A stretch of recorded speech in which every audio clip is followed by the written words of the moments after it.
Hello, Internet. Gino, that Pinguino Grieco here again with another episode of Deep Listens. This time we're going to be talking about Kingdom Hearts. Oh God, Kingdom Hearts.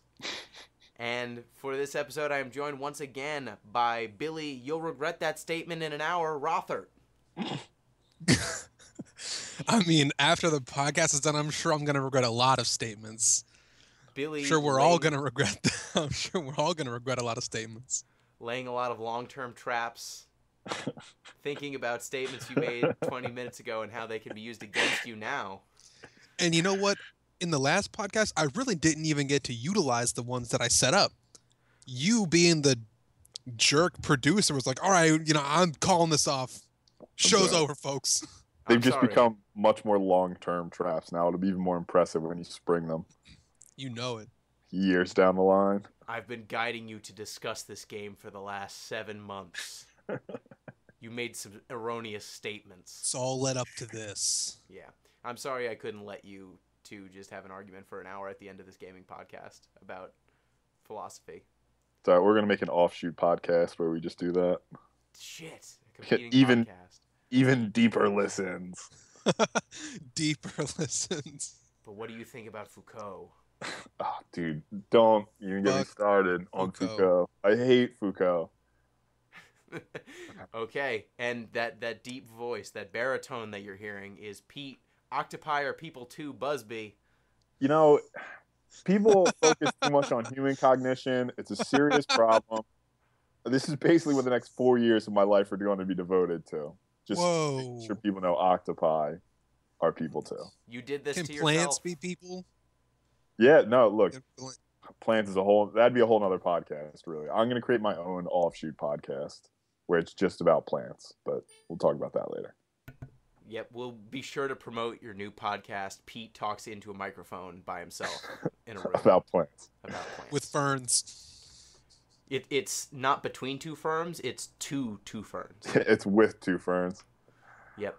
So, for this episode, yet again, if you want to give feedback, reach out to the podcast. You can do that at thatpinguino@gmail.com. You can find a link to the email on our website, which is deeplistens.libsyn.com. And then Libsyn, SYN. And if you want to get at me at Twitter, also at thatpinguino. Be sure to reach out if you want to join the conversation. You don't necessarily have to respond to the podcast we're having right now. You could throw in something. Hey, if you want to talk about Psychonauts, I could do that all day. I could break up any podcast with Psychonauts discussion. So without further ado, let's start talking about Kingdom Hearts. Let's do it. The way I wanted to start this Buckle yourselves in. Oh, Jesus.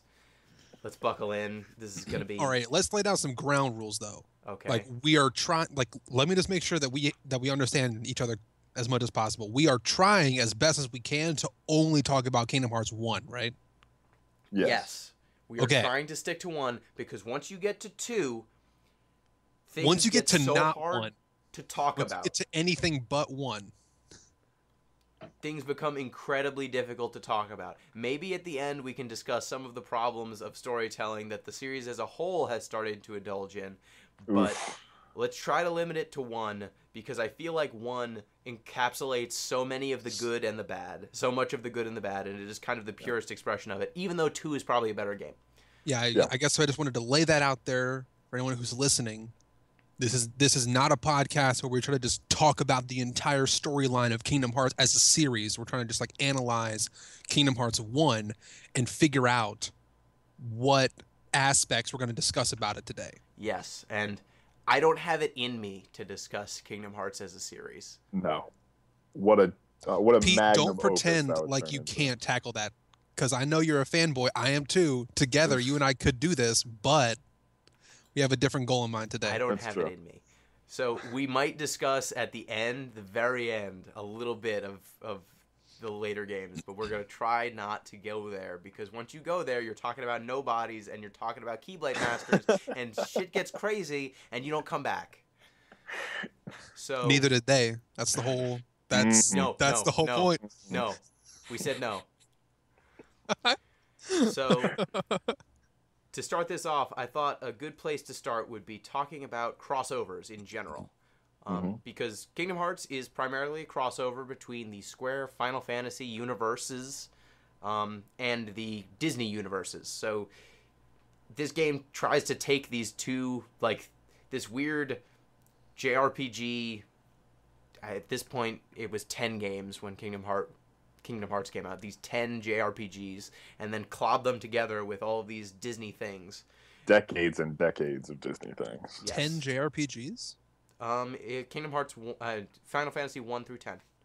Oh yeah. Okay. Final Or Fantasy I 1 through X, I I think. thought you were like there was like 10 different crossovers. I was like, what are you talking about, dude? Yeah. Well, Okay. the Final Fantasy universes, there are a few overlaps, like Moogles and Chocobos, which you see in Kingdom Hearts, but each of the universes is self-contained, other than those few recurring themes. So they take those two, and then they have to create some connective tissue to tie those together, and that connective tissue is Sora and his buddies, Riku and Kairi, and then an island of Destiny. And so I was wondering, now there's kind of, I'm of two opinions. I think there are kind of two ways to approach crossovers, but first, why don't you guys, what do you think a crossover should be? All right. We're talking about video games, not basketball here, right? I'm just trying to think which knowledge. No, we're not talking about a video of Allen Iverson. I don't want you Okay, I to was show going to say me best crossover. a YouTube clip of mixtape of him stepping over that Lakers player. Maybe Jamal Crawford. Did you see that one where he broke Kirk Heinrich's angles? I did. It was very good. That was a great move. Okay. We're trying to limit it to not even just video games, just like fictional crossovers, not the very real, very dangerous crossover that Jamal Crawford uses. All right. No. So I'm going to throw one out and then talk about my definition of a crossover after I sort of like give an example to like intro. Games like Capcom versus, like Marvel versus Capcom, or like was it SNK versus Capcom or Tatsunoko versus, whatever. The Versus series. Yeah, the Versus series.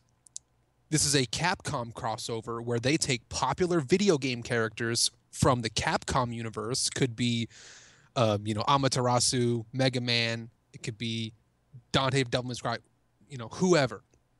And they mix it with other characters from other games. I'm going to take the one that I played the most, which was Marvel vs. Capcom, just as the example that I'll use. In the game Marvel vs. Capcom, there are characters from multiple games, multiple universes, and they interact in ways that are still completely consistent with their, like, the rules of their universe and their character. What's the phrase I'm looking for? Like their character, like model. Yeah, like their character models, their character archetypes. Now they may be doing something that's completely different to all their games. Like Phoenix Wright is in Marvel vs. Capcom 3, but he's never, in a 3-on-3 death match with, outside of the Wolverine. Outside of the courtroom, but he does it the way Phoenix Wright would do it. He searches for evidence, and then he goes, objection. Yes. So that's how I would throw out my first definition of like a proper crossover game, is that it includes a relevant amount of outside of universe content inside a game. I shouldn't say outside of universe, because you wouldn't want to say that one universe is like the primary and the other one's like the other. Not like by definition, but there's more. There's content from more than one universe, and all pieces of content act appropriately, respective to their universe. Otherwise, you just have basically like a cameo, which I wouldn't call a crossover. But so if I'm picking up on that, one of the big things is celebrating the two halves. It is bringing them together in a context where they can be put into a dialogue with one another in a way that they wouldn't be able to if they were two separate universes. And one very common way of doing that is the giant fight, where you have these two universes full of tough guys, because that is what a lot of video game universes look like, guys and gals, and you put them all into one place and say, who would win in a fight? And you just do that over and over and over again. And the Capcom Versus series is a great example of that.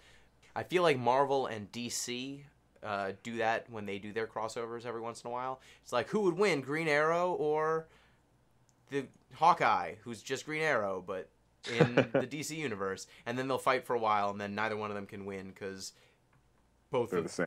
Because they're basically the same, and also because neither side would want their character to be strictly inferior. Fighting games, though, create that sort of artificial construct, right? Where you don't really need a reason, in all caps, for them to come together, right? It's just, okay, we're going to have a fight. Kingdom Hearts is a little bit more difficult, or sort of story-based crossovers are more difficult because you need that sort of unifying reason. And like Billy said, I think he was sort of driving at a point towards the end that I wanted to make, was that the universes need to add something to each other, right? I think that's what he was sort of building towards. Right. You can't just have one universe being the one that's primary and then like sprinkle on a little bit of just some random universe. And I think part of that is where Kingdom Hearts, I think, maybe fails a little bit short, right?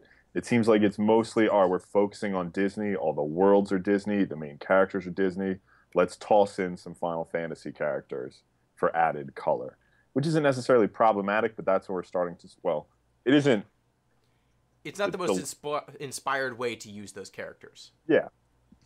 So cameos instead of strict crossovers. Yeah, those characters could do way more if you gave them more of their own universe's rules and flavor, or even allowed them to interact with the Disney worlds, allowed them to exist in them. So that is my central problem with Kingdom Hearts.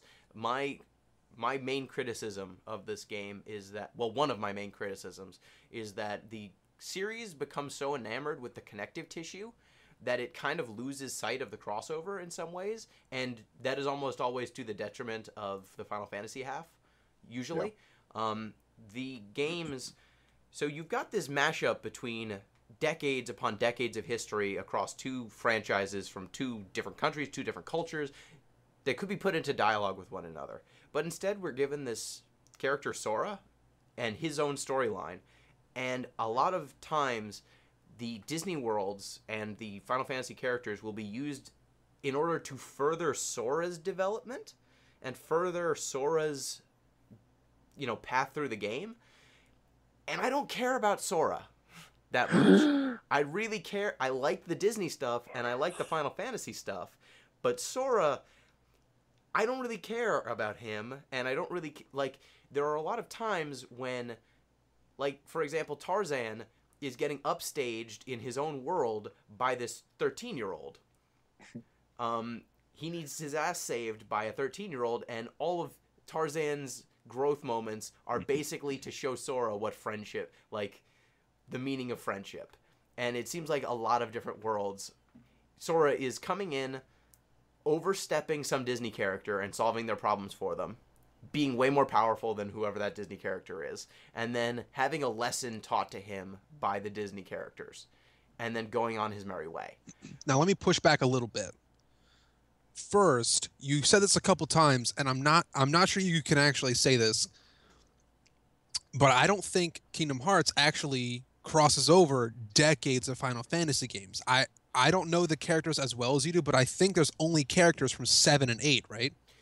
They have access. They have access to 1 through 10. They sold it. So you mean the developers of the game had, if they wanted to, could have drawn from anywhere, but they chose only 7 and 8 in Kingdom Hearts 1. Yes. They branched out to some other Final Fantasy games later, but in Kingdom Hearts 1, they stuck to just 7 and 8. And in 2, they get to 6 and 10. 9. And also 10 is in Kingdom Hearts 1. There's just 2 characters at the very beginning of the game, and then they vanish. Along the whole island. Yeah. Tidus and Wakka. Yeah. I'll say that, yes, they had more to cross over, but I'm not ready to drop the axe on them yet. And then your other complaint was, why is this kid going into all these worlds? Because that's not my complaint. My complaint is not that Sora is there. My complaint is, so when we were talking Marvel versus Capcom, the interesting part is the Marvel part fighting the Capcom part.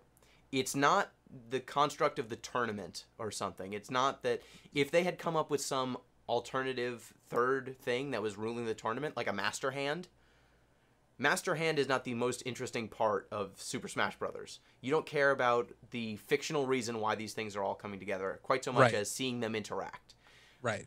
Kingdom Hearts, things like the Heartless, the nature of the Heartless, the nature of Sora, the nature of all of Sora's friends, that is the central story. And instead of making the central driving goal getting as many Final Fantasy things put into a dialogue with as many Disney things as possible, they're spending a lot of time investigating these other things that are unique to the Kingdom Hearts universe. Things like the Heartless, like Ansem, like Riku, Sora, Kairi, and that is where a lot of the narrative focus is pointed. And so you end up with a lot of Disney worlds that are isolated and don't touch the Final Fantasy stuff at all. You end up with some places where there's a little mixing, which is Olympus Coliseum, which is actually my favorite level in the game. And fittingly, that is a level where everyone's fighting. So it is very clearly like the Marvel vs. Capcom example. And then you have Traverse Town, and Hollow Bastion, which are where some of the Final Fantasy and Disney stuff can interact a little bit more. But for the most part, in each of the Disney worlds, it's just Disney stuff. And the thing that they're interacting with is Sora, this completely new entity that was created for this series. And for me, I'm really interested in seeing the ways that a Final Fantasy universe can interact with the Disney universe and what that says about each of these characters, how they could make those things blend, and not where the Heartless come from. True. If as is our custom, though, if we can get meta for a moment. Yep. To sort of not defend, but you think about sort of pairing up with Disney. Disney is this massive cultural monolith with all the dollars, right? They own everything. And I think quite literally, like they're one of like the top 5 media producers in the world, and literally own like a ton of. I think what Disney like owns ESPN. They do, and they own Marvel, and they own Star Wars. They own everything. They own everything, literally. So if you think about sort of the clout going into this, it might have been the case that Disney said, "Look, sure, we'll make this." I don't know anything about the development history, obviously, but they might have said, "Sure, we'll make this, but the focus needs to be on Disney." If you want to sprinkle in, some Gunblades and whatnot, sure, but focus on Mickey. You know what I mean? Yeah, and I completely get that. But then there's Olympus Coliseum, and that's the world that I think is the best example of what this game's crossover could be. It's the best example in. We're not going to talk about 2. It's also the best example in 2. Yeah, I'd agree. In Kingdom Hearts 1, right? That is the game where, hey, Cloud, he's a really interesting character from Final Fantasy VII, right? He's the main character. Everyone seems to love him. He loses one of his romantic interests. She dies. In Kingdom Hearts, he goes into the employ of Hades, the Lord of the Underworld, to help him find this woman who dies in Final Fantasy VII. So it makes sense. You're getting the character from Disney, who is the Lord of the Underworld, interacting with a character who lost someone very important to him, and you're making him try and fight Hercules because that's what needs to happen for him to get his beloved character back, his potential love interest back. That's what we're getting at, the real crossover. That's where I'm like, that's we really want. I want to see Cloud try and fight Hercules. I want Cloud to have to to try and do things that his own universe didn't allow him to do. He couldn't go back and get Ares in Final Fantasy VII because the rules of the universe didn't allow it. But in Kingdom Hearts world, he can talk to Hades and try and find her again and try and get her back. And so I thought that was a really interesting use of crossover. But then that never happens anywhere else except maybe Beast in being in Hollow Bastion. But existing, yeah. In Kingdom Hearts 1, Hollow Bastion doesn't have Final Fantasy shit in it. It does in 2. So, but seeing Beast interact with Maleficent was kind of cool. And there you at least have Disney stuff interacting with other Disney stuff in a way that is outside of what would normally be allowed. And so you end up with the only Disney stuff that touches all the different worlds is Donald and Goofy, who are very vanilla and just kind of stay themselves in all these different contexts and just kind of say platitudes. Right. They're actually some of the most static characters in the whole series. They don't do any. They just reflect whatever world they're in, and mostly they just say explicit, pure expository dialogue. Yeah. They're like, Sora, you need to learn about friendship. Thanks, Goof. Yeah, I mean, if we can use another platitude, really a crossover should be more than the sum of its parts. And in this case, it's not. It's just Disney with a bit of Final Fantasy tossed in. And then the part where it's Disney is often in service of the Heartless or Sora, and learning about friendship and learning about for some, like Pinocchio is used as like a tug of war rope between Riku and Sora to see which one of them is tougher or cooler. And it's like, Pinocchio's he's an important character, and you're using him as a character development tool for these two 13-year-olds to have their weird rivalry struggle. I think they're 15. Whatever. Billy, can you confirm? I can't confirm the ages. I know they're older. Well, I know that 13, they're young. 14 or 15. They're young in Kingdom Hearts 1, and they get older in Kingdom Hearts 2. It's important to me because the first time I played the game, I was like, oh, I could date Kairi. Like, I'm old enough. It was a couple years after it came out. Well, I mean, Kairi got together. And then the game grew up with you, and you were like, uh-oh. Maybe I don't want to date Kairi. Her and her, like, non-personality. And so my biggest complaint is that, well, it's two parts. It's one, I don't like that there isn't enough interaction between the Disney and the Final Fantasy, or Disney and Disney, or Final Fantasy and Final Fantasy. Like, the Final Fantasy characters kind of joining up into a posse, they actually kind of get rid of the Final Fantasy backstories of all of them and give them new backstories where they kind of have similar personalities that they would have, but they're not from the same worlds that they would be. So even then you lose some of their context of who these characters are.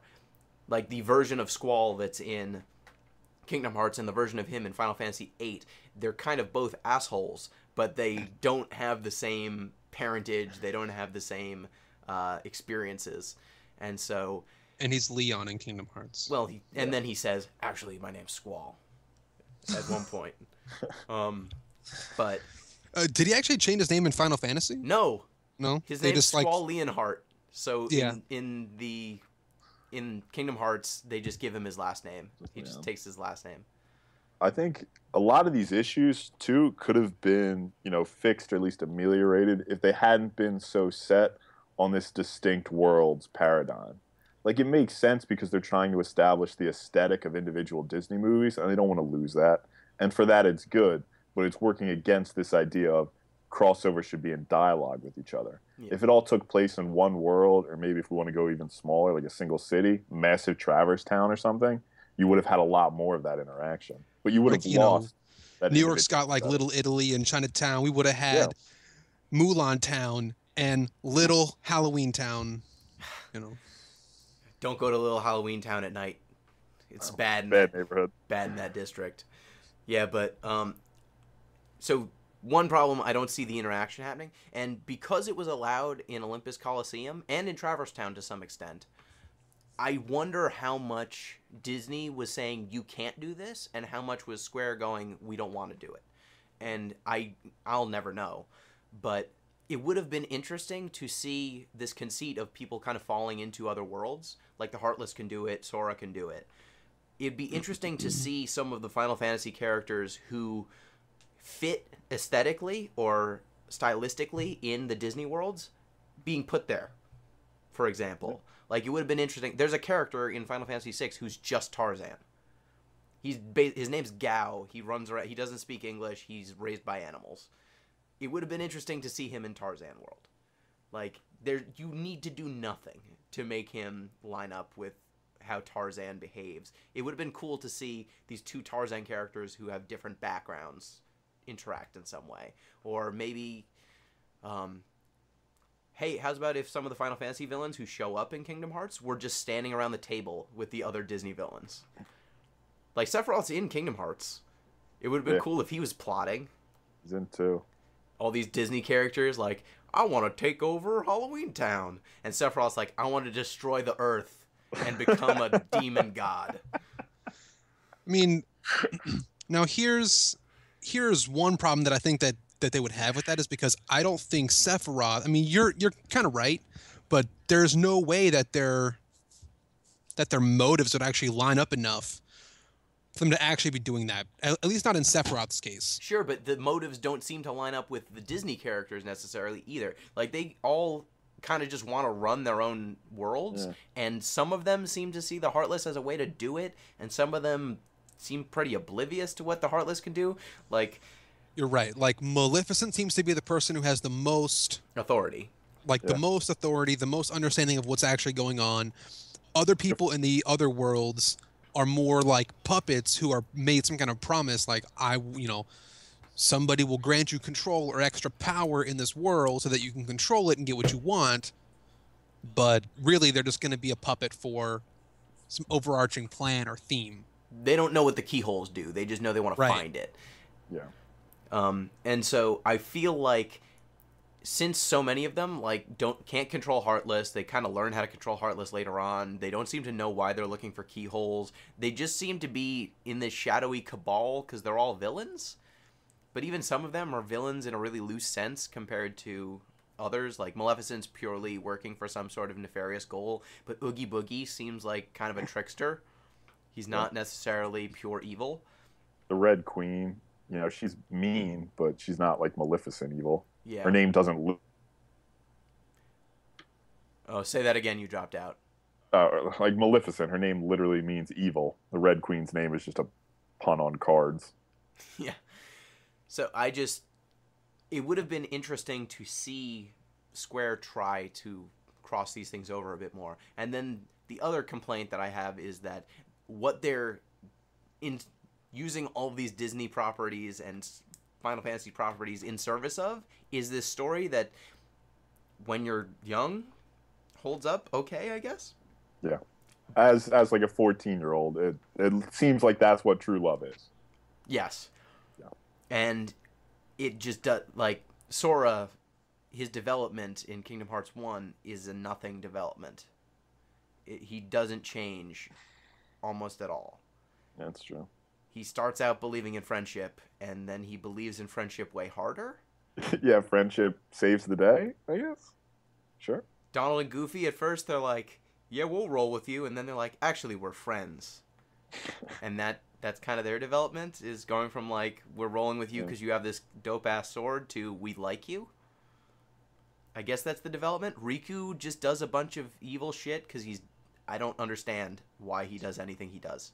He's really conflicted because there is darkness in his heart. When you say darkness, do you mean capital D darkness, or do you mean like he's into some, he has listened to The Cure? What? All right, so you said something that, like, Sora doesn't develop hardly at all, and there's not a lot of ways that I can fight you if we're only going to stay in Kingdom Hearts 1. And I think that's my central and we complaint. are. But now, let me bring up some other kind of analogy and say maybe Kingdom Hearts 1 shouldn't be faulted as much as they are for that. So when you think about like a television series or like a mini series, the pilot episode, you really can't commit too much to it or go too deep into the character development in the pilot episode, right? You have to sort of leave it a little bit vanilla so that, but hold on, at the same time, make it interesting enough so that people go to the next episode in the series. And I'd say in this way, they really needed to set up a lot of important things, like the relationships between Sora and Riku, what Riku's doing in the world, this relationship that they both have with Kairi, this relationship that they have with the Heartless, because they both actually have relationships with the Heartless. They're both different. Sora and Riku's relationships are different. In fact, Sora becomes a Heartless in Kingdom Hearts 1. And that's important. That stuff is important. Maybe his character didn't change. Maybe he didn't have like a major paradigm shift of how he thinks or acts. But he does get development later in other games, a little bit. And I'm trying to defend Kingdom Hearts and say that it probably wasn't their place, if they actually knew what they were going to do with the story, to change Sora that much. Okay, Pete, go first. Yeah, I mean, you're drawing an analogy to television series, which is necessarily episodic, right? People go into television series with the tacit assumption that there will be both other episodes and, if it's successful, other series. I don't know if we can extend that same sort of charity to video games, which are, for the most part, series notwithstanding, standalone entries. You know what I mean? So to say, listen, we can't really extend the same line of credit. Like, oh, they'll get to this in later games. No, they should have gotten to it now. This is the medium they chose. Also, it's 20 hours. They have so much time. Like, if they wanted to develop him more, I think the reason they don't do it is because they have to retell every Disney movie that's in this game. They basically just retell the main plot. It's not like there's a major shift, except that, hey, remember when Aladdin did this? Now Sora's doing it. And so a lot of the plot points of these Disney movies are beat for beat the same thing, and they're using a lot of dialogue and a lot of time and a lot of art resources on retelling Disney stories. And so in doing that, they can't tell as much of a story with Sora, other than to say he witnessed this Disney story and it affected him. And most of these Disney stories, the way that they affect you are like, hey, friendship's really good, and I guess darkness is bad and light is good. Good conquers evil? Light, capital L, darkness, capital D. And then... So let me throw out another comparison that's in the video game world. All right, now this one might be a little bit trickier to do, but I'm going to take Assassin's Creed as a series. Assassin's Creed 1, with the protagonist being Altair, he gets little to no character development. The whole draw of the game is the mechanics and gameplay and this cool thing that is you are in history and you're getting to act in history. And that's literally what the game was about. You are a person who goes into this machine that lets you relive the lives of an ancestor in history. So the draw of the game and the reason why it's done well is that it's a person. That person really doesn't get any character development in Assassin's Creed 1.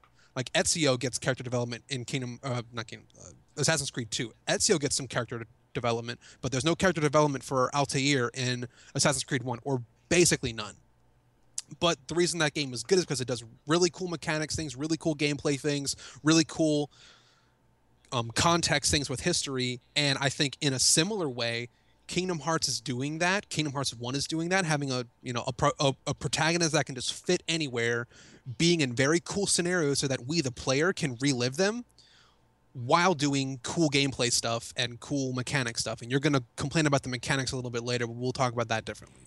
So I'm saying, like, yeah, Kingdom Hearts had some problems with this, but think about it as well. This was 2001, 2002.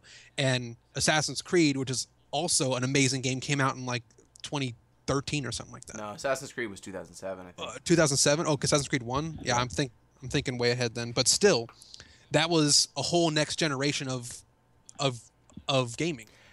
Yeah, and I think that my main... So I wouldn't care if all he was doing was going around through... Well, how do I phrase this? Reliving the Disney world doesn't do it for me. Yeah. In that same way. Like, I know these stories, I'm familiar with them, and in a lot of ways, they aren't adding enough or changing enough to where I feel like I'm gaining a new appreciation for these stories. I'm just reliving the same appreciation again. I can agree with you on that level. Yeah, I think the Assassin's Creed comparison is an instructive one in this case too, because admittedly it's been a while since I only played the first one, but they took that history, they did something slightly new with it, they did something different with it, right?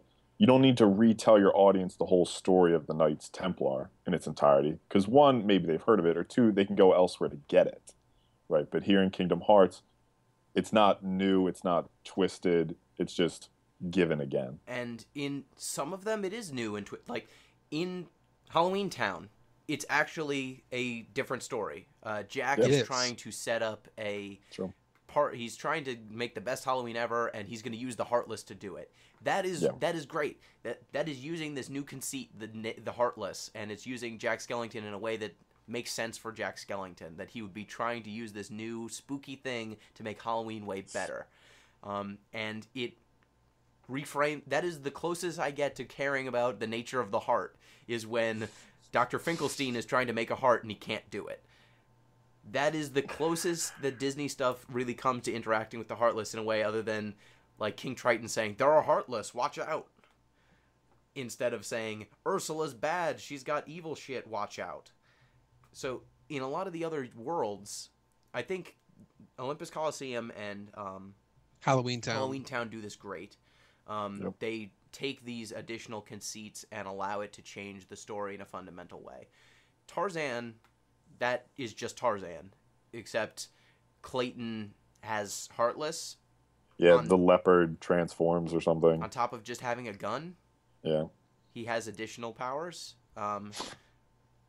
Ursula is just augmented by Heartless instead of her. But very much in the same way that she was in her respective universe. Yeah, it's basically the same way. In Agrabah, same thing. Jafar's magic is replaced with Heartless magic, pretty much. You get a little bit of that interaction in Monstro, where, except that one is where I just kind of like Pinocchio is being used as a football between Sora and Riku instead of using this character in a more interesting way. And that one pissed me off the most because there's actually the first battle that you have with Riku helping you and Pinocchio getting captured. That's just a reuse of an enemy from Final Fantasy IX with my favorite character trapped in the plant cage instead of Pinocchio. And I'm like, this is just the same enemy. This is that boss, and you've replaced my favorite character with a Pinocchio who barely gets to talk.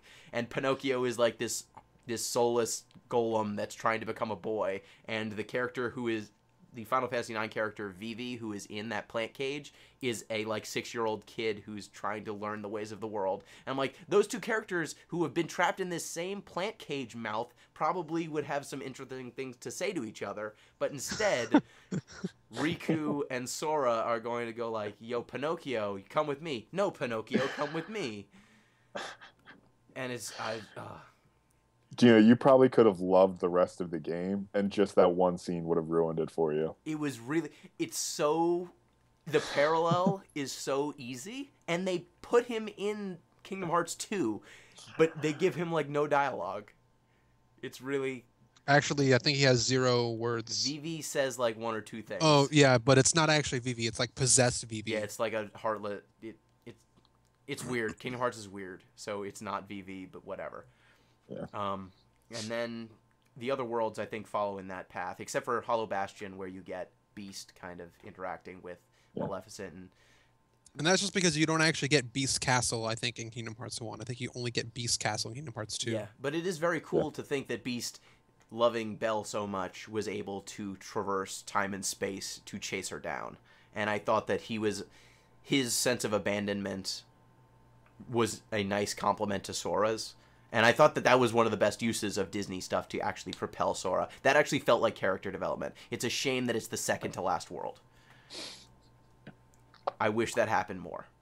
But that is kind of my that is my complaint with the Kingdom Hearts style of crossover. At least, yeah, at least the crossover stuff. It feels a little bit...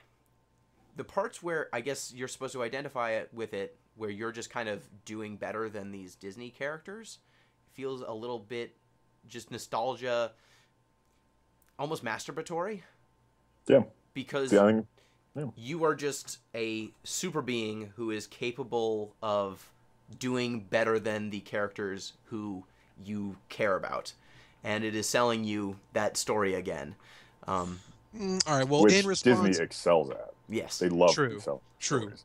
Disney resells stories, but I don't want to fault Kingdom Hearts for saying that Sora does things better in their universes, because if we're going to believe the story of Kingdom Hearts and there's being Heartless unleashed and injected into all these worlds, regular Disney characters won't have a way to deal with that.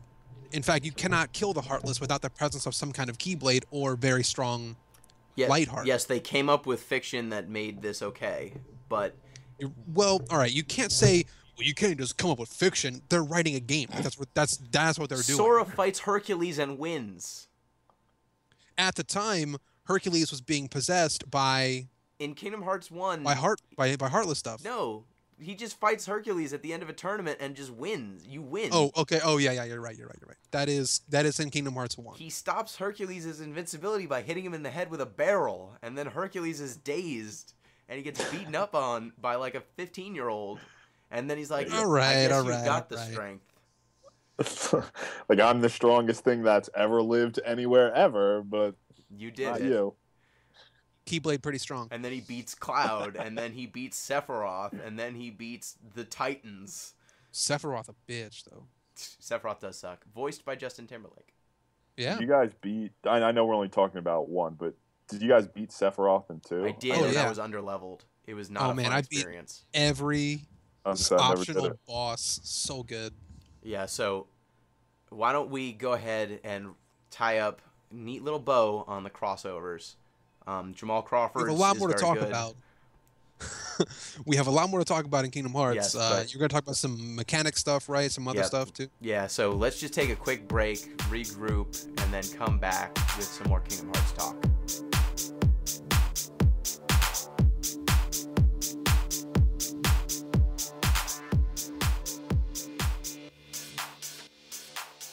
And we're back.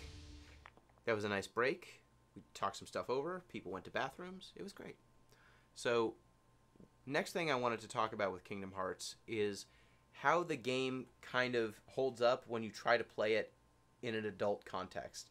And so this is not just a kind of a discussion about Kingdom Hearts quite so much as it is a discussion of some of the design conventions that RPGs and action RPGs employed around 2002. Kingdom Hearts play session, I found the play session for a Kingdom Hearts section usually runs like an hour to 2 hours, and later on in the game, early on there's pretty frequent save points, but as you get further and further into the game, the save points get further and further apart. And so Kingdom Hearts became, for me, I wasn't able to finish it. I got pretty far through, but just the amount of time that everything takes in Kingdom Hearts just became pretty daunting to even fit into our time frame for recording.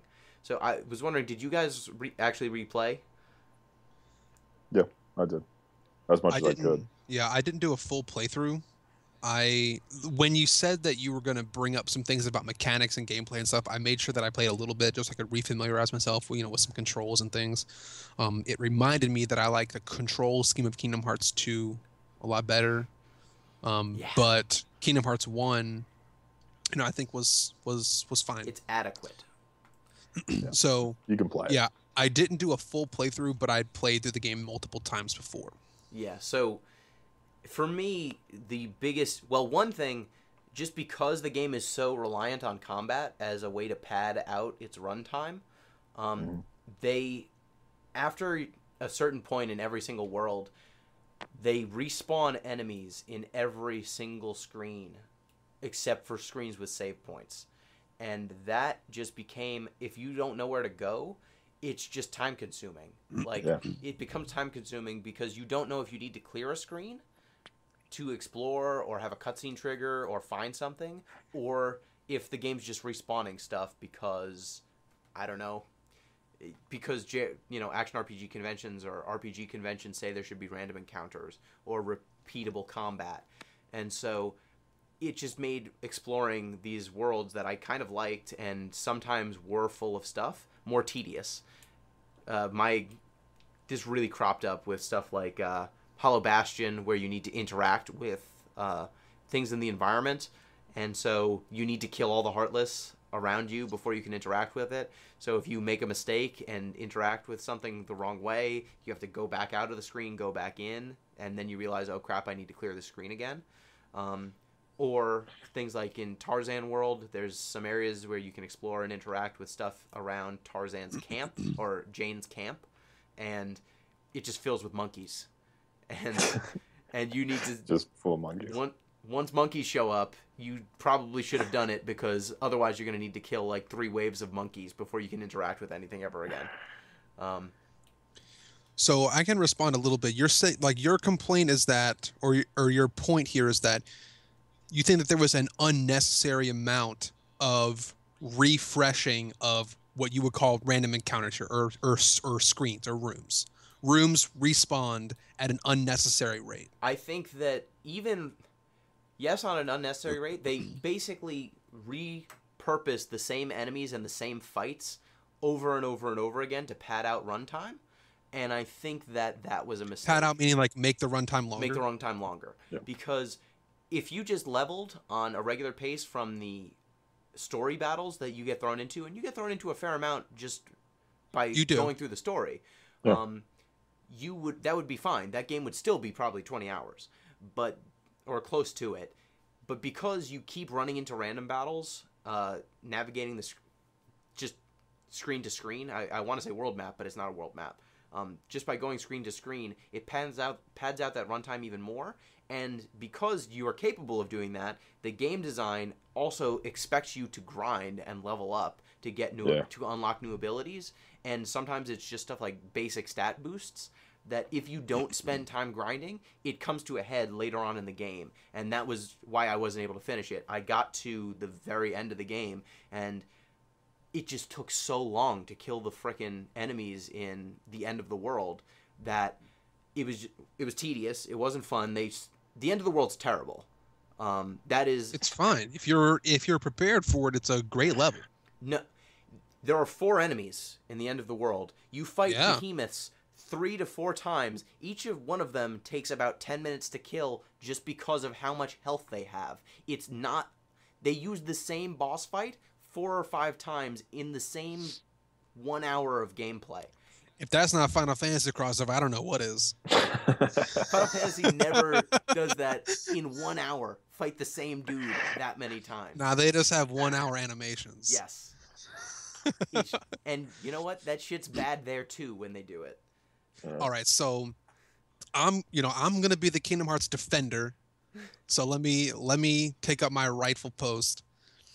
I don't think Kingdom Hearts does anything wrong with their random encounter model. Because if I remember correctly, if you clear a room, go 1 room away, and then go back, it doesn't respawn. It does. You have to go multiple rooms away, and then when you come back, it'll respawn. I know this because I was trying to grind and trying to level and trying to farm items, and then it's a little bit annoying, but for a different reason, like they wouldn't respawn fast enough, right? So there is things like crafting and grinding in Kingdom Hearts. And there are some rooms, some screens, as you call them, that are particularly good at farming items or getting a lot of EXP for the time you spend. Like there are rooms that are just better for grinding EXP than others.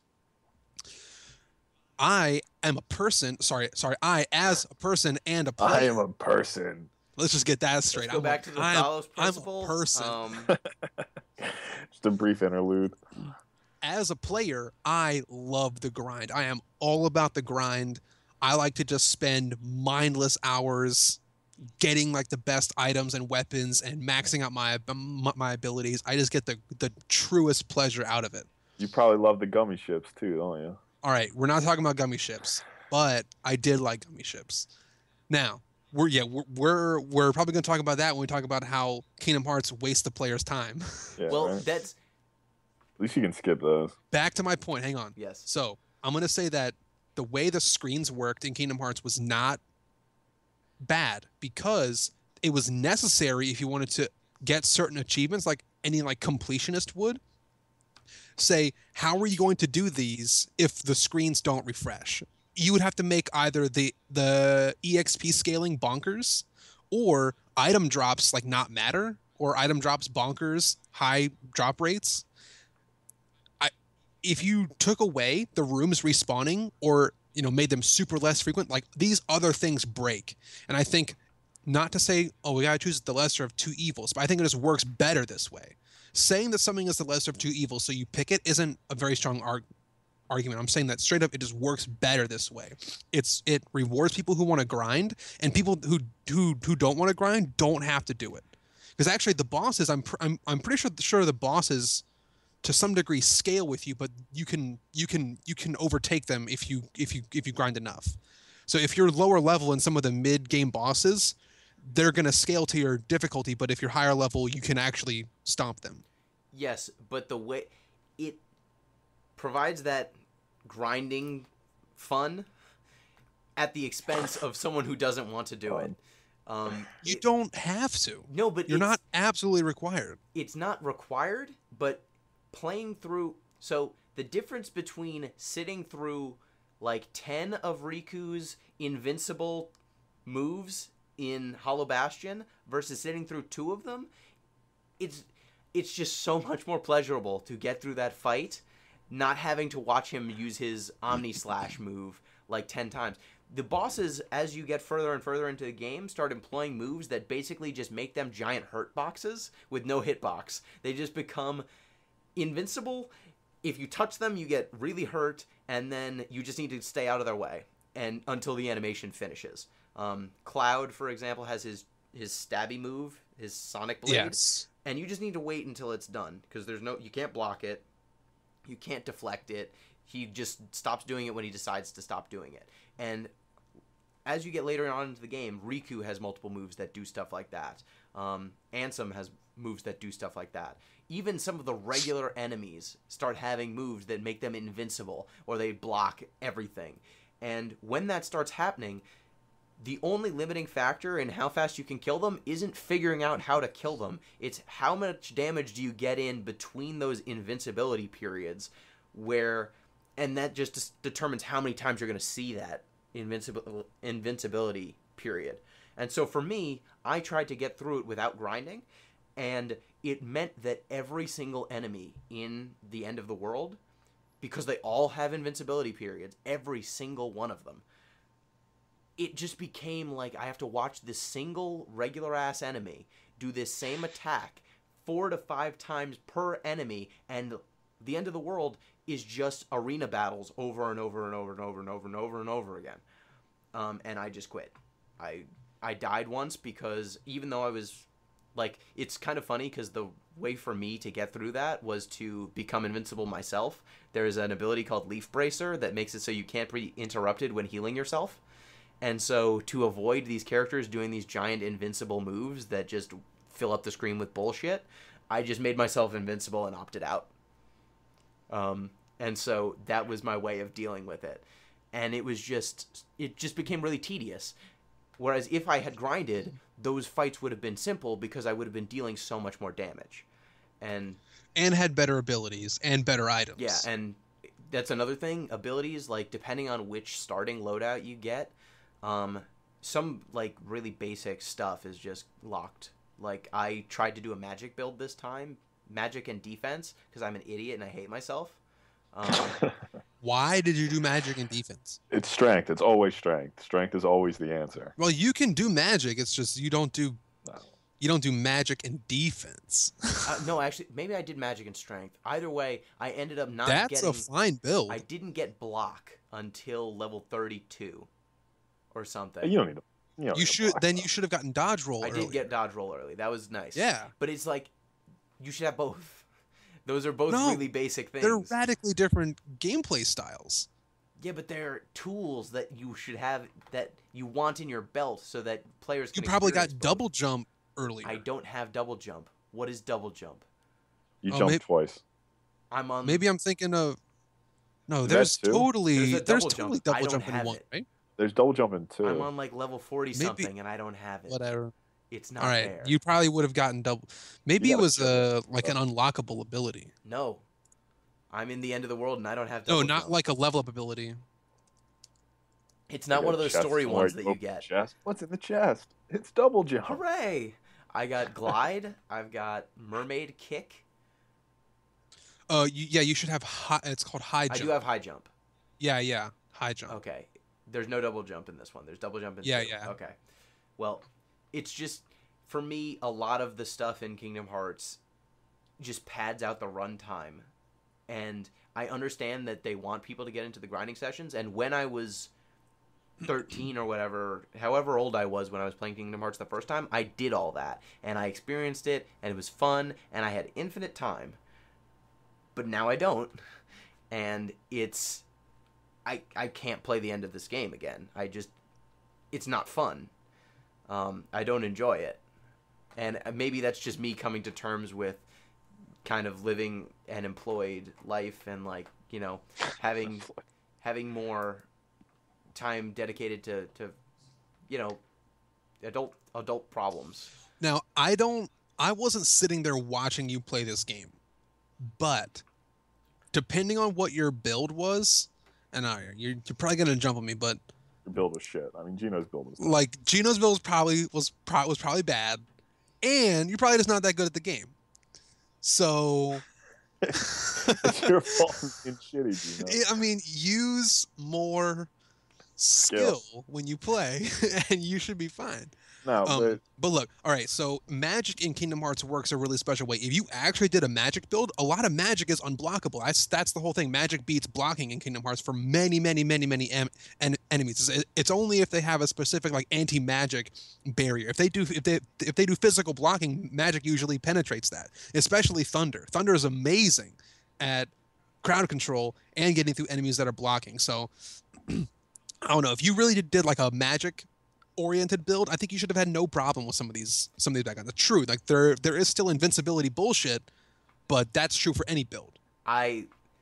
First of all, I didn't double back into all of the worlds, which is another thing. The game asks you to double back to every single world once you get the final Trinity. Basically, it fills the world with the exact same enemies, but raises their health bar. And then says, hey, walk through those worlds again, clear some screens, and then hit triangle over some Trinity things. And that's how you get the highest level magics, right? Yeah. That's how you get Thundaga. I didn't get Thundaga because I didn't want to backtrack through all the exact same worlds. Then you didn't get the tools you needed for your build. So because I chose not to backtrack through the exact same worlds, sometimes a third time or fourth time, I was not prepared for the last level. The game told you what you needed to do, and you didn't do it. Listen, Gino. You should have spent more time going through the exact same levels again, fighting the same enemies, but now they have more It's health. a new challenge. It's like hard mode without having to actually start over the game. No, Billy, you're way too enamored with the grind. All right, I'm gonna get Gino. Look, Gino made some problems initially. I think we'll all admit, and it changed the pleasurability of the game. I love the grind. But look, Gina, in a game that's driven by combat as much as Kingdom Hearts is, eventually it just basically becomes Dynasty Warriors. You know, you're just clearing screens, and it does. I agree with Gino. It gets tedious, but I think that tedium is a result of focusing so strictly on combat as your gameplay mechanism, let's say. Yeah, and it's because combat is cheap and story is expensive. You make that combat encounter once, and you can copy and paste it over and over and over again and change the configuration of the enemies, and you get more interesting experiences just by changing if you've got a fat guy with 3 skinny guys or a fat guy with 3 magic guys. Yeah. Also, large body are what those are called, and DJ Large Body is a really good DJ name. That is good. Why is it always Fat Joe? Why is it never Large Body Joe? You know? That's a great question. I just want to be DJ Large Body. Billy, your mic is muted. Or not working. You can't spell DJ Large Body with a PH in front of it. That's a great point. Fat Joe. That's a good point. DJ Full Large Body. But not only does the combat doesn't really hold up, but neither does the story. I mean, You're betraying the game. Look, Billy. Pete, I will come on, always love stand with me. Every time I hear Simple and Clean, I tear up a little bit. I don't cry because I'm a man, and I'm a very manly man. But I tear up. It's not manly to cry? Not when we're gonna get into this next week. Not Simple and Clean. The soundtrack from Kingdom Hearts comes on. No, it can be manly to cry. The Stoics cried, the Romans cried, but they didn't cry over the soundtrack. They didn't cry over J-pop. Yeah, no, they did not. But I love Kairi with all my heart and soul. I always will, you know. But the story's dumb. It's a dumb story that's based on the same like Disney pop nonsense that all Disney stories are based on. I just think it's like let me get to reality for a second. Kingdom Hearts has some real problems. Okay, there we go. Gonna admit it.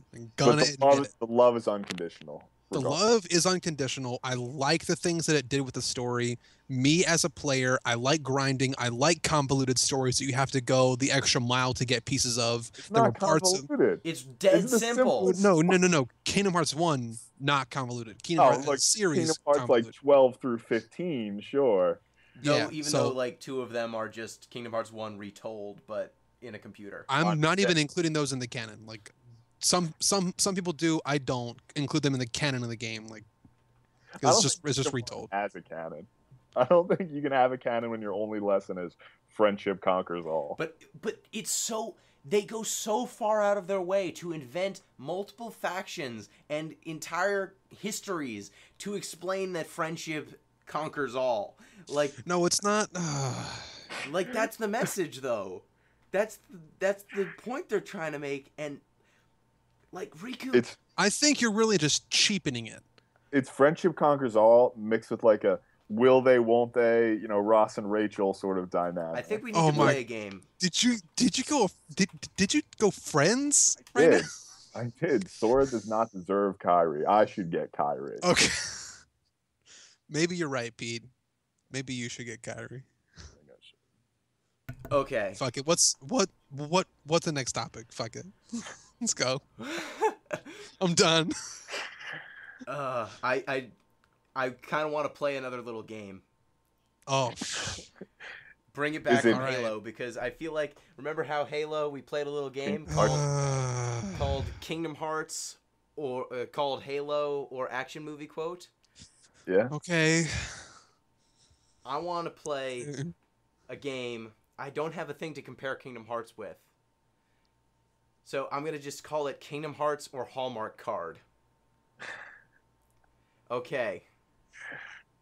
I'm just going to read some quotes of this deep, complex story. So we don't have to guess them. You don't have to guess them because I don't have a thing to I don't want to get 100% again. Okay. Here's some of this amazing dialogue. This is from the game? Yes. Okay, I thought we were starting with Hallmark. No. One who knows nothing can understand nothing. Understand nothing. This world has been connected, tied to the darkness, soon to be completely eclipsed.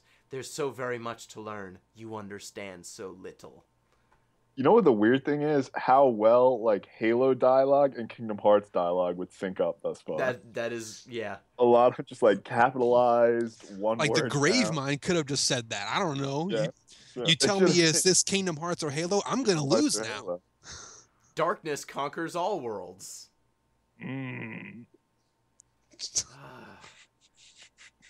Oh, there are so many. Can I just find one with Tarzan? Control F Tarzan. Control F Tarzan. I got separated from my friends. Have you seen them? Friends. Right, my friends. There's 2 of them. The loud one's Donald. You know what? Never mind. I'm looking for my friends.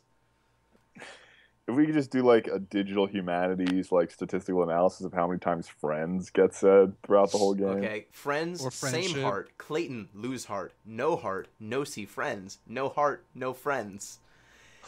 That is in 1, 2, 3, 4 sentences.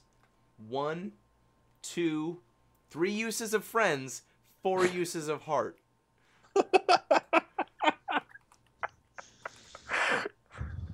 You wanted to know how many times in IMDb's quotes section? There are 10 uses of friend in the quotes so far. Let's see how many uses of darkness there are.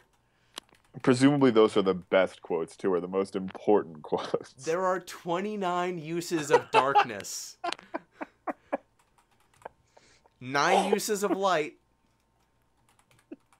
And 58 uses of heart. Oh my god. All right, next topic, please. Now you're just picking on a little kid in the playground. And if you are a little kid, this all works. And then Sora dies for your sins. That's not even true. He loses his heart. He does stab himself in the chest with okay, he's got 2. He stabs himself in the chest with a keyblade so that he can free Kairi's heart and his heart, and then he dies like Harry Potter does. No, he doesn't die. He just loses one of his hearts, becomes a nobody. It becomes a heartless, even though you never see the nobody because there's no nobodies in the first game because they didn't come up with that idea yet. Yes. I feel like it's Disney's fault though. I mean, Disney has been peddling this is JRPG stuff. Yeah, you might be right. This is JRPG bullshit. This is I what have happens. played Blue Dragon. It does the same thing. This is what happens when you give Tetsuya Nomura. That's, to be fair, Tetsuya Nomura. People dump on him too much, I think. I think he might do some good here and there. So, Pete, we're going to move off of dumping on some of the lackings of Kingdom Hearts and maybe talk about something where maybe there's lacking, maybe there isn't. You wanted to talk about the Princesses of Heart? Yeah, I'm sorry to say we're going to continue to dump on Kingdom Hearts, but I'll try to defend as best I can. Let's see if you can. So, the Princesses of Heart, right, I feel are reminiscent of a relic of a bygone age, oddly enough, and that is the Cult of True Womanhood. Right, so the Cult of True Womanhood, this is from a paper by Barbara Welter. She's a scholar, and she describes sort of something that happened in, women's magazines, gift annuals, and religious literature of the 19th century. But I think Disney has been perpetuating this myth since then as well, all right? So here's her description of the Cult of True Womanhood. So, quote begins. The attributes of true womanhood, by which a woman judged herself and was judged by her husband, neighbors, society, could be divided into 4 cardinal virtues: piety, purity, submissiveness, and domesticity. Put them all together, and they spelled mother, daughter, sister, wife, woman. Without them, no matter whether there was fame, achievement, or wealth, all was ashes. With them, she was promised happiness and power.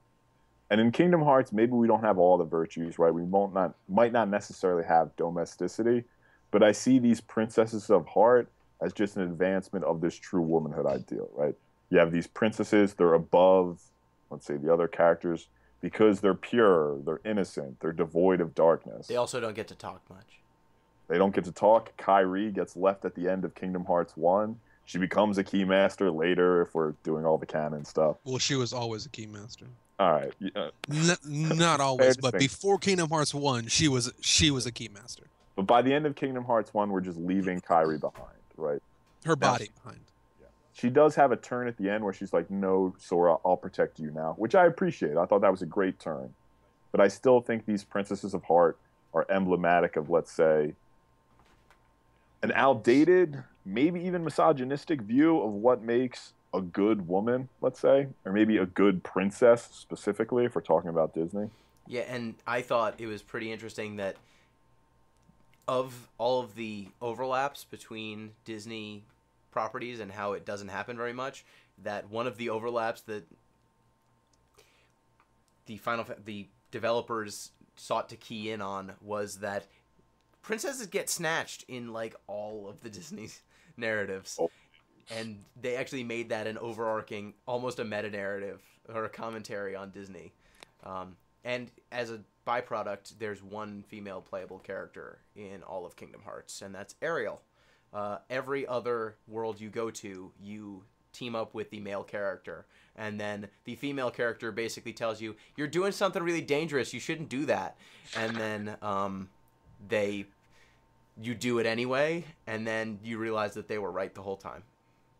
And if you see these Princesses of Heart as sort of emblematic of what a true woman is, based on this true womanhood idea, it's significant, one, that Ariel isn't one of the Princesses of Heart, and two, she's a mermaid. She might not even be a woman.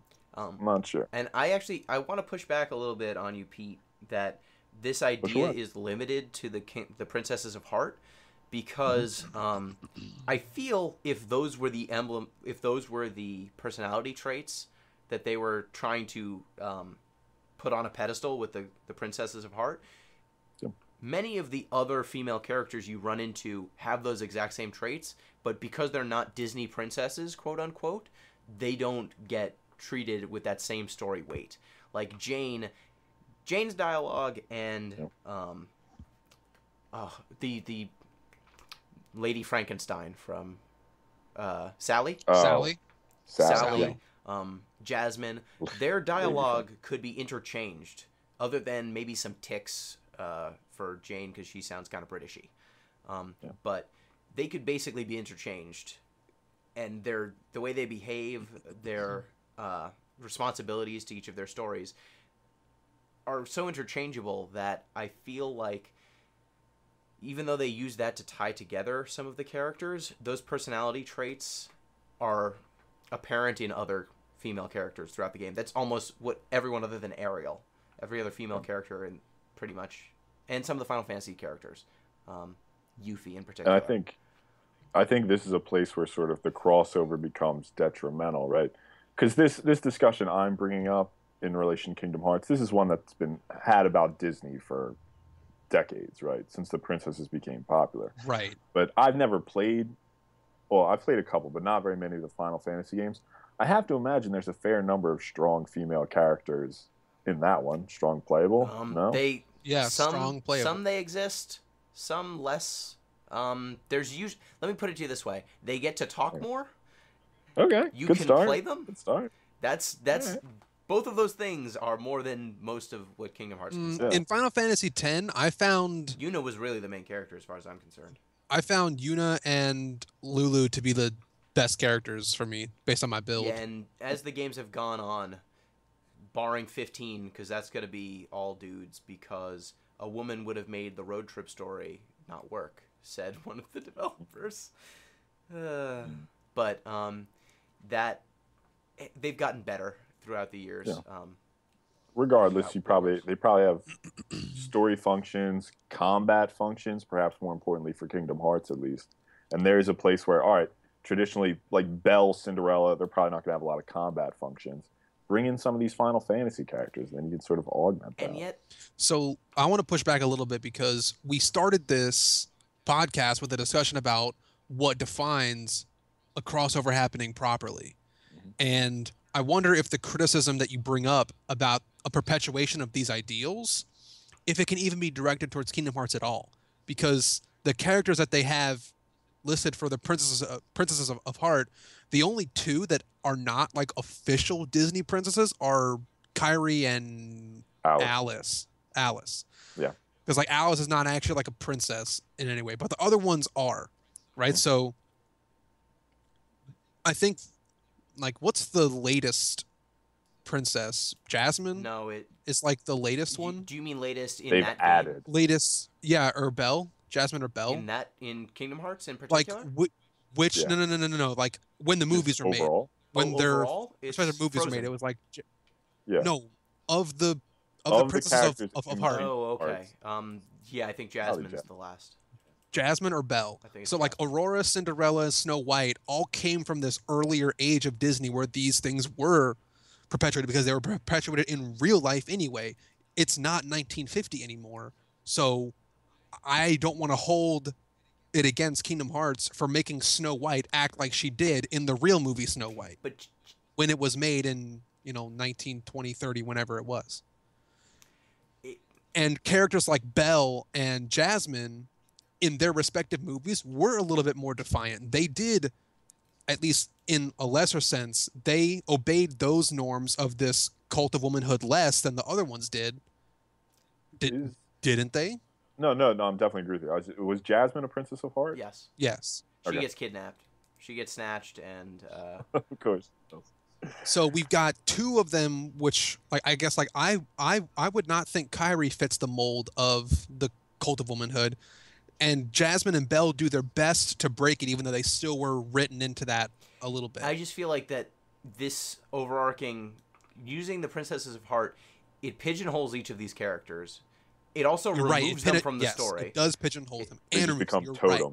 That's the criticism. Not that they were written this way, because in a sense they had to, or else it wouldn't be the right way to do a crossover if we are going to stick by our definitions we just No, made an hour ago. But you also That's a fair- don't need to write into it that you literally objectify 7 of the most identifiable female characters in the Disneyverse. Like, that didn't have to be part of it. You could have come up with another way to seal the darkness other than kidnap a bunch of princesses and then have them open this one weird keyhole. For some reason, they have to open the keyhole in Hollow Bastion. It's because their hearts pure. are super special. They're the purest. Yeah, but those 7. That's what Ansem's trying to do. Good thing that he was able to find all of them and none of their worlds were eaten, I guess. It's also kind of weird that at the end they are supposedly holding the darkness back, but like it says they are holding the darkness back. They are stopping true darkness from spilling out into the world. And you don't see them doing anything. Like, you go to Hollow Bastion and they're all just chatting in a room. It's just their natural goodness. You know? I guess. Their pure They're like, heartedness. we can't hold on much longer. I'm like, what do you mean you can't hold on? You're talking. You're hanging out. You're not doing a damn thing. Like, if I saw them doing magic, or I saw them doing something physical, or if I could understand how they're doing something. But really, they're all standing in circles, just... And then if you talk to them, they're like, we don't know how much longer we can hold out.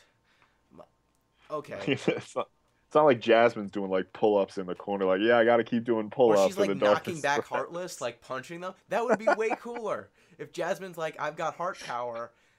I can't hold out for long. And my, like, you know, Captain Planet style, and my power is heart. They are all Mati, is what I'm saying. Yeah, so it just feels like it is literally it's literally objectifying them. This is what. Yeah, they're totems. And it's a shame because, in a lot of cases they seem a lot more put together than some of the characters that they are next to. They seem to be the voices of reason in just about every one of the Disney stories, except for Geppetto. Geppetto could have been a Prince of Heart. Is Frozen going to be in Kingdom Hearts 3? Does anybody know? No, we don't know anything. But that was actually another thing that jumped out at me about the Princesses of Heart. It seems like something that wouldn't have been allowed to happen if this game came out now instead of 2002. Yeah. Because I think you're right. I think that now Disney princesses are held in... Like, there are entire lines of toys and stories and shows that are for young girls who identify with the princesses, and so all of them have been made a lot more fleshed out. Like, my girlfriend's little sister watches a show. Oh, what is the name of it? Princess Sophia. Sophia the First. Sophia the First. Sophia the First. Sophia the First is. Sophia the First is my jam, by the way. It's a crossover of all the Disney princesses with a young princess who is the center character, and every episode she summons a Disney princess to help her out. Oh, that's not true. Well, it seems from the episodes. You haven't watched a show, all right? Like, Disney princesses get summoned in. I'm Billy's got those deep cuts. He knows the deal. But don't they? Yeah, they do cross over a little bit. Like, there's some crossover a little bit. Yeah, but it's not the main part of the show. They have more unique characters than you give them credit for. No, I'm just saying that the central draw is being a princess, is identifying with the princesses. Is the draw. And they use that as a way to get these princess characters, these larger characters that the girls might already know, into these fictions so that they like those characters, they start buying their merchandise. It's a way to introduce these older characters to a younger audience, and also to flesh out these older characters. And the thing is, the last 3 princesses that we've had, which if you want to think about it, it's been Rapunzel, Merida, and the Frozen girls, right? So 4. Yeah? Anna and Elsa. Well, yeah, Anna and Elsa. So 3 movies, 4 characters. All of them break that mold of... And Brave. Merida. No, and Princess and the Frog. Okay, yeah, fine. So, but still, all of them broke this cult of the woman narrative. Yeah. Cult of true womanhood. Yeah, cult of true womanhood narrative that other princesses have been forced into.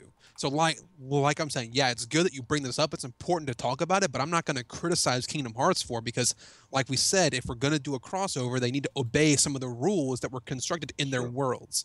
So they were just sort of playing by handcuffs that they didn't make for themselves. Sure. If they do Kingdom Hearts 3, I hope Merida comes in and just like wrecks people with like a bow and arrow and stuff. That'd be sweet. Mulan comes in and wrecks shop. Yeah, Mulan does. And that's the interesting question. What do they do with these new, let's say, more combat-oriented princesses? We've said a lot of bad shit about Kingdom Hearts 1, and as much as I've tried to defend it, I am fighting a losing battle. There's so many more things you can say bad about Kingdom Hearts 1. Camera dog.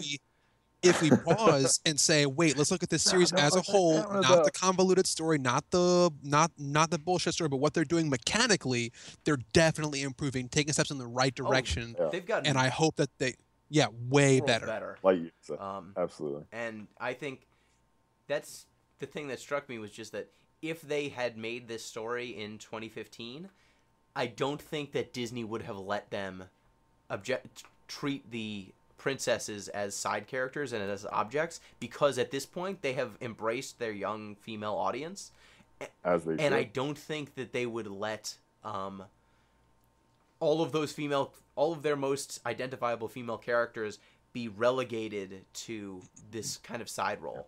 A pawn. Yeah, they wouldn't be pawns. You would have to. They'd be queens. You probably have to have a section where you get to play as them. Like, I wouldn't be surprised if the next game has an extended Kairi section, for example. Yeah, so I guess wrapping up, they're gonna release Kingdom Hearts 3 Chain of Memories, where you have to actually play as Kairi, and like you have to beat the game once and unlock Kairi's story. Okay, and then play it all again. Then play it all again. Oh, so good, but backwards. So remember how I said we're not gonna talk? But backwards. Remember how I said we're not gonna talk about the later games and that stuff? Yeah. I just want to one thing about that. All right, one thing about that. Try to make it just one. Okay. Two things. Two. Okay. First thing. Now you're padding our runtime. First thing. That's first thing. How did they manage to sell Chain of Memories and Recoded, which are just the story of Kingdom Hearts 1 again? How did they sell both of them? Like, they are summaries of those two games with like some slight story growths attached to them, almost like warts, one would say. All right, defense time. Recoded is a bad installment of this series. I don't even want to include it in the good defense, Billy. That game is bad. That arm. I'm just gonna sever. Yeah, I'm just gonna sever that one off. Okay, that is the right defense. Just throw it under the bus. Step one. Okay. I didn't play Recoded, but from what I understand, it's just like Jiminy's journal got like messed up, and apparently it had been tampered with, so they had to like travel back and relive their own stuff. Like, it just literally was like a retelling of the same story. It was bad. Wait, that was the plot of Chain of Memories. Chain of Memories added new stuff. Chain of Memories added new stuff. It added everything that happened between Kingdom Hearts 1 and 2. Why was Sora locked away? Like, what happened to him? What happened to Riku during that whole time? Because we miss a ton of Riku's story and development that we actually get in Chain of Memories. So I'm going to defend Chain of Memories as a legit installment and an important role to play. Because otherwise, the jump from Kingdom Hearts 1 and Kingdom Hearts 2 doesn't make any sense. Yeah, but the vehicle they use to do that is by having you replay those Disney stories over and over and over again, and then when you beat some of them, you get an additional thing with the Organization 13 stuff. Like, probably 80% of that game is replaying Kingdom Hearts 1's story, but with a card battle system. No, it's not. It's not just replaying it. Yeah, you visit all the worlds again. It's true. You visit all the worlds again, but that's what a Kingdom Hearts game is. You play through the worlds of the Disney movies. That's what they were just selling it as. That's what it is. So instead of saying it's bad for doing that, ask yourself if it's being good at what it is doing. And I think it is. It's like, you can say, any movie is being bad at being an action movie because it doesn't have enough action, but maybe it's not trying to be an action movie. Maybe it's trying to be a suspense movie. You're trying to criticize it by going outside of what it's trying to do. And Kingdom Hearts is trying to do this thing where you visit and live like through a character, doing things through these worlds that you can recognize and identify with, and it's doing that well. And it does that well in Chain of Memories, based on how it built the game, even with the card system and stuff. And then they gave us more parts of the story that we needed, like why Sora went into that weird egg thing and what's up with Naminé and what Riku was doing and where Mickey was. Like, Riku and Mickey were running together. That's what their whole thing was. What's all up with Riku's Keyblade? There was important stuff going down that you had to figure that out or else Kingdom Hearts 2 just doesn't make any sense. But the way it's doing that is by having you run. Like, I have no problem with the Nominee. I have no problem with the Organization 13 stuff, other than I think that those are dumb. Nobodies are dumb. I think that that's not a great way of doing it, of retconning some stuff. And I thought that blowing out the amount of Sora-related stuff was not the direction I would have gone in, as I said at the beginning of the crossover discussion. But that stuff can be added without also repurposing the story of Agrabah, Halloween Town. Like, come up with a new... How would you have done it? Okay. How would you write all new Disney? Go back to Tarzan World. For every level? There are like 2 to 3 properties. Disney direct-to-DVD videos for each of these worlds. Use those stories. Like they do it in Kingdom Hearts 2 with any world they revisit. They come up with a new context for that world existing. Use one of those. Use the DVD stories. Come up with a side story that Disney approves of. Like, you can do it without remining, like, the same text bubbles in some instances. Again, like, maybe we don't have all the information we need. Maybe Disney said, you cannot rewrite any Disney. You got to stick to the book on this or else you can't make this game. Maybe they said that. Yeah, but... Maybe Enix and whoever was making this game said, all right, we want to do this, but sorry, Disney said we can't, so we're going to do our best. Here's what I would do, all right? I would turn to the live-action Disney movie. Yeah. Let's get Mary Poppins in there. Let's get Tom Hanks in there. He's my favorite Disney prince. Yeah. Saving whoever, whatever that new one is. Let's add Tom Hanks. We'll do Mortal Kombat style live capture. Oh my god. And we'll run Mary Poppins versus Tom Hanks. That's it. Salty Bet. Get it running. I'm sure that's already in Salty Bet somewhere. I guarantee you. Yes. Yeah. All right, you had my two things. That was one of them, right? My second. Can we put that to bed? It's weird that they resold Kingdom Hearts 1 multiple times. All right, recoded garbage. Stacks on stacks. Chain of Memories, totally fine. 2. Yo, Organization 13, what? Yo, insane supercomputer rebuilding memories. Yo, Mickey Mouse is Yoda. Just, you're asking. Mickey Mouse is Yoda. He's just Yoda. You shut your goddamn mouth. He does flips. He's Yoda from. Yeah, from he is Yoda 3. from. Yes. Friendship conquers all, man. That was the best part of Star Wars and the best part of Kingdom Hearts. It's just. All right, hold on. Let me address Organization 13. Okay, I know exactly. Right. I know what they are. You don't have to tell me what. Let me. Okay, let me ask you. Gino, how many games did you actually play? 2. List. 3. I played Chain of Memories. I played Chain of Memories. Okay. All right, did you actually play Chain of Memories, or did you just play Kingdom Hearts 1? So you're saying you played? No, I actually got it for the GBA because I was young and naive. All right. So, when we get into the other games, Organization of 13 members get really important because if we're going to allow ourselves to look at Kingdom Hearts as a franchise instead of a standalone game, the real part, like the real narrative that's happening in Kingdom Hearts as an entire series, as opposed to the fake one, is for the bullshit they've been filling our time with before. It's actually not that much about Sora or the other characters we get from Kingdom Hearts 1. It's really about this collection, this long history. And the nobodies that are in Organization 13 play a role in that. But the parts I care about are the parts where it's Final Fantasy and the parts where it's Disney and the part where my peanut butter's in my chocolate.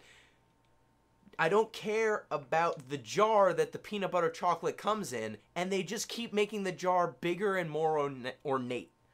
All right, what do you actually have a problem with? Don't just say Organization 13. What? That was such a cumbersome analogy. Please, just what is your actual problem with them so I can address it? My problem with Organization 13 is that I feel it is emblematic of the importance and weight that is given to Sora and his friends and the Heartless and the connective tissue that is binding together these two franchises. And Organization 13 is them doubling, tripling, quadrupling down on that being the central driving goal. Instead of having Disney villains being the connective Do you think tissue, it like just cheapens it? I don't think it It's cheapens decadent. It's not even well, yes, it's decadent, but I think it's basically saying, no, I want to tell this story.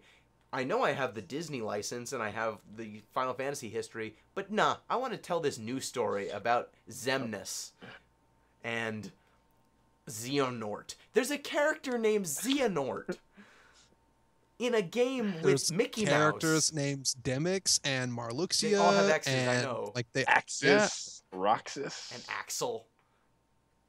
it's important. It's important because they make it For important. like the 7 other games. It's not important in 2. You could do 2 without You're right. Organization 2 could be done maybe without Organization 13. Maybe, and I understand, I guess from a development standpoint, it makes sense because that's the part that they control and that's the part that Disney can't tell them that they can't do what they want with. You're right. Like we very well may be coming across the 100% motive behind why this stuff was created. Maybe the developers of this franchise were so restricted that they had to just do new stuff. We don't know. So I'm not going to make a judgment about it. I'm going to give them the benefit of the doubt and say, all right, how are we going to introduce new bad guys in a way that we can control completely? Organization 13 fits. I'm going to give them the benefit of the doubt and say that once they saw how popular Kingdom Hearts 1 was and how so many people were on the Kingdom Hearts 2 hype train, they said, all right, we got to get our shit together and come up with a real long-term story. What is it? If that's what they determined, if they had in their mind like a path that they were going to make 5 more games and it's going to have this huge narrative about how every critical person is, of 2 hearts and they can be split. There's a light and a dark, and if you combine them together, weird shit happens, and if you separate them, weird shit happens, and all, it's all this huge convoluted narrative. But if you follow it, you get, at least what they're saying, you get like the big pot of gold at the end. Then it fits. If I'm going to give Kingdom Hearts developers the benefit of the doubt, which I think we should be a little more generous than we have been, say, hey, if they had a plan in mind after Kingdom Hearts 1, then it fits. And the central conceit you just made there was that if their goal was to make this longer and make more games without having to come up with more story of the thing that people came for, if they wanted to somehow pad this thing out and make it longer, then yeah, sure. But that's not to my benefit. How many times can you retell the same Disney story? You can't. Maybe they're doing exactly what you wanted them to do. You can't, but then don't make those additional things. Stop retelling Disney stories. Okay, fine, we're going to do something else. And it's not. And they did. It's not, don't tell, like, that's why you have Final Fantasy. It's like, don't stop telling Disney stories. Tell Disney fantasy stories. Tell final Disney stories. Final Disney. There you go. Either way. Use those things, the central conceit that got me here. Use that. Don't come up with additional layers of stuff so that those things don't have to interact. Give Walt Disney an impractically big sword. I want Walt in the game. I want him to be in Kingdom Hearts so he just comes down and lays the hammer. I just want Walt's disembodied head. All right. Just floats on the sky. I'm actually just like done. I'm done. I've been defending Kingdom Hearts for the past 2 hours. I know how hard it's been. I'm sure any Disney Heart fan, boy and girl out there, is going to say that I'm their champion of the day. But I can't do it anymore, guys. Gonna get so many love letters to Billy now. I can't. I want Walt Disney with spiky hair. That sounds so much better than Xemnas and Xehanort. Walt's going to get a nobody. Walt lost his heart long ago. He doesn't have a body. Oh, and then at the end of Kingdom Hearts 1 when you fight Satan, it's so weird. There's a weird, I don't know if you remember, but out of a volcano there's like a giant devil and you fight him. And I was why am I fighting Disney Satan? Why here? Why now? So, all right. One last Are we done? One last thing. How little encouragement does Riku need to delve into dark powers? Oh my god. He's just like, what, Sora has new friends? I'm out. I'm done. No, what you need is more dark powers, Riku. He was jealous. He was jealous that Sora was the Keyblade master, at least from what we got in Kingdom Hearts 1 and 2, and he saw an opportunity to join the party, and he took it. Later, he ends up controlling it and uses it to his benefit and becomes good again. So don't shut on my boy Riku, because he's actually one of the most highly developed characters in this whole goddamn franchise. Okay? Land of the blind, the one-eyed man is king. in Kingdom Hearts 1, it's just so many times like, Sora beat the thing that I did. What if you had more dark power? And then he starts glowing green. He glows green like 3 or 4 times. It's amazing. I'm just like, it's fine. Like, Riku, you thought you were dark before, but it's all okay. You've only been listening to My Chemical Romance. You haven't even listened to The Cure yet. It's fine. Riku, I'm having a hard time believing myself now. Riku, more dark. Hey, these heartless things seem to be killing people. No, you need to just control them. Why? Kidnap Pinocchio. He's the power. He's like a little puppet boy. Why do I need to just do it? Okay. This is a solid argument. I told you. Sora found. I can't do this anymore. I can't be like the one-man army defending Kingdom Hearts. Sora's hanging out with Disney, Donald Duck, and Goofy. I guess I need evil friends now. He gets Mickey. Eventually, who's not evil. He rolls with Mickey for like the whole time he's away. Like Kingdom Hearts 1, in Kingdom Hearts 1, he hangs out with Maleficent, and she gives him a shoulder massage, and then he glows green. The evil, what like a Disney trope, like the evil shoulder massage. And then he glows green, and then he gets a sword, and he stabs people in the heart, and he's like, I unlocked your darkness. Are we done? We're done. Oh my god. Can we talk about next week? We can talk about next week. We're done. Show. That's Kingdom Hearts. Send us emails if you think things. That Pinguino. Please think things. I can't be the only one who thinks Kingdom Hearts is a perfectly fine game. It's acceptable. Right. But, I love it. I'm just ashamed. So, we're not talking about Kingdom Hearts. Next podcast. I said I love Kingdom Hearts. I'm just ashamed of my love for it. Yes, same. You know? I'm in that same boat. If I had, like, 20 more hours to play this game, I think I would have loved it again. But I couldn't redo all the things, because life. Okay, so let's talk about next week. Billy. Next podcast. We got something really interesting lined up for you guys. I am still working out some of the details, but it should be all taken care of by the time we record. We are going to talk about, and this is probably going to be the podcast where we address gender in gaming. Like more explicitly. More explicit. We have talked about gender before. We've been dancing around some of our real arguments and in this very podcast and point of views that we've been dancing around a little bit, but we're going to hit it straight on, face the beast that is gender in gaming, and talk about its many problems, different aspects of it, and here's how we're going to do it. Disney princesses. We're all going to watch Sophia the First. We're all going to watch Sophia. You all should watch Sophia the First. It's really good. It's actually surprising. As someone who has had to sit and watch Disney stuff with a little kid, it's better than most. So, here's how we're going to do it. We're going to play Dota 2. Nothing says women like Dota 2.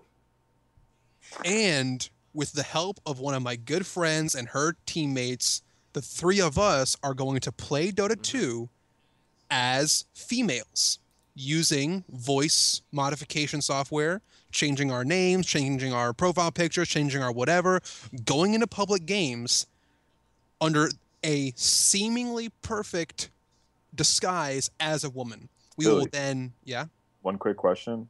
Are we sure the software is strong enough to disguise my voice? That's a big problem. I don't know. We'll address that. You might just break the whole mold here. But get you a soundboard. Worst case scenario, you can just play with us, and like me and Jen or somebody, like whoever it is going to be, will be the girls, and you can be with us and also share experiences, right? Whatever. We'll figure it out. We'll figure it out. But we are going to essentially change our likenesses to be females, play Dota 2, and see what changes about our experience. Or in Pete's case, since you have never played a MOBA style game before, what your knee-jerk reaction is jumping into a multiplayer gaming community like this as a female. provided we can make you sound girly enough. Alternately, if any of our listeners happen to be female or tech savvy and want to make a soundboard for Pete so that he doesn't have to talk, that would be pretty great. Missing top. Missing top. That'd be good. Oh, that would be so good. Back. Gank that motherfucker. Yes, I want nothing. Stop feeding, you Russian.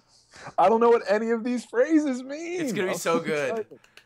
Okay, we're gonna try and. You're gonna become so cultured, Pete. You're gonna meet so many new interesting people from, Western Europe, South America, Eastern Europe, South America. Oh man, you're just gonna get so much world experience. People are gonna say things to you, and you won't know what they mean In languages you don't mean, but you're gonna know that they're fucking pissed off at you because you didn't place a ward. You don't know what a ward is. I don't. Get ready to learn. I'm not placing a single one. You're just gonna play nothing but Ogre Magi. Oh please. Yes, sure. That's exactly what I'm gonna do. Okay, yeah. So get ready to choose between 100 heroes. More than 100. Yeah, more than 100. We're gonna give you a list. Techies. Don't be techies. All right, real talk, Pete. I'll be walking you through this hand. Like I will hold your hand through the introduction of Dota. Make sure you do not have an abysmal time, and that you at least learn what this game is about. All right, sounds good. Okay. So, anything final words? I just want to reiterate: if you have anything to say about Kingdom Hearts or any help for us in making Pete sound like a lady, hit us up, thatpinguino@gmail.com. Get at me at thatpinguino on Twitter. And any feedback. To be fair, we went in on Kingdom Hearts pretty hard. I'm fairly certain that people like this game a lot. As someone who likes this game, I'm just very critical.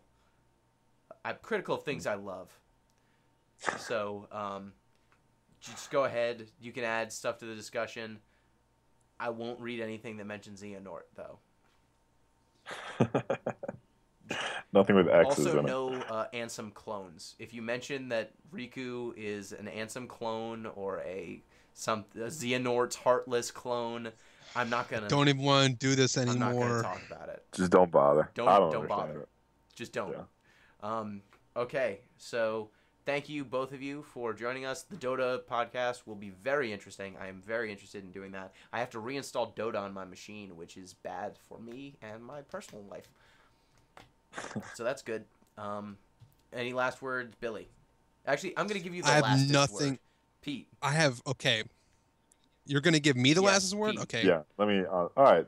We have been dumping on Kingdom Hearts based on sales figures like Gino said. People probably like it. I love it myself. I love it as the 14-year-old who played it back then, not as the grown-ass man I am now. Billy. All right. We started this podcast talking about crossovers. That's why we wanted to talk about this game. It's very, very difficult for me to think of a game that does crossover that is not like a 2D fighter. Yeah. I can't think of another game right now off the top of my head. I think there's like a Professor Layton Phoenix Wright crossover thing coming out soon. There's Hyrule Heroes. Hyrule Heroes kind of is, but still, it's actually not a crossover of. It's all in the same universe. It's just built like a Dynasty Warriors game, but it's a Zelda Dynasty Warriors game. The Zelda characters are not from the same game. They wouldn't have interacted. It puts them. Do they even talk to each other though? Yeah, but forget that. I would say that doesn't. That's not even a true crossover in my opinion. Not even a true crossover. So let me just make my point, and then we can be done. Okay. So my point is, this might be the only crossover game of its kind. So I have to respect all the things that it did well. Yeah, it had some faults, but no other game has taken on a task this daunting. And for what it is, Kingdom Hearts did amazing. Yes, considering the lengths and thickness of the red tape that must have been around all of the Disney licenses. True. It's kind of incredible this game even exists at all, and I'm amazed that it exists in the form it does. How the hell did someone convince Disney that this was the story they were going to use their properties to tell? It's incredible. It's a feat.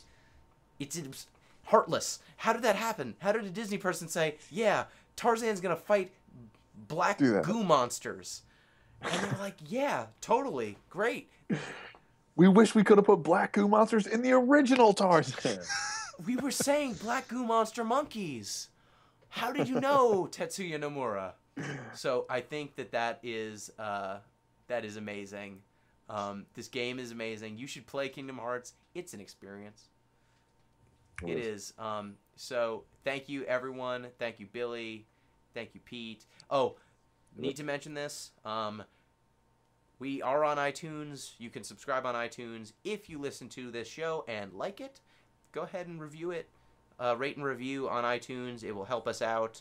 It will help us reach more people, and that would be cool, I guess. I don't know. I like when we get feedback from our listeners, our lovely listeners. And Pete put a dancing monkey in the chat. I didn't know that existed. Great. Turns out it does. Okay, well, thank you to everyone for listening. Feedback, rate and review. Kingdom Hearts is pretty good. It's got some problems. Peace!